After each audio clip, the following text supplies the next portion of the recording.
लेकिन एक बात याद रखिएगा, सही बुखारी में हदीस है, हजरत अबू हुरैरा खुद कहते हैं कि मुझसे ज्यादा हदीसें अब्दुल्ला बिन अमर बिन आस को आती हैं, क्योंकि मैं जुबानी याद रखता हूं और अब्दुल्ला बिन अमर बिन आस लिख लेते हैं। हजरत अबू हुरैरा खुद कह रहे हैं कि मुझसे ज्यादा हदीसें किसे आती हैं?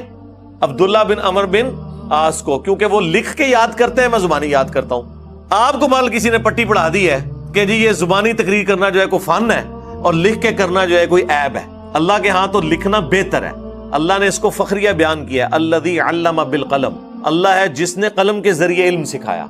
लिख के बात करना, नोट्स बनाना, अपने नोट्स चेक करके ताकि कोई बात भूल ना जाए, ये करना ये कोई ऐब नहीं है, ये खूबी है। पूरी दुनिया का इल्म लिख के ट्रांसफर हुआ है ना, चाहे वो टाइपिंग के जरिए लिखा जाए, चाहे कातिब के जरिए लिखा जाए। आज भी जो किताबें हैं, चाहे आप पीडीएफ पढ़ लें, चाहे हार्ड कॉपीज पढ़ रहे हैं, लिख के इल्म ट्रांसफर हुआ है ना।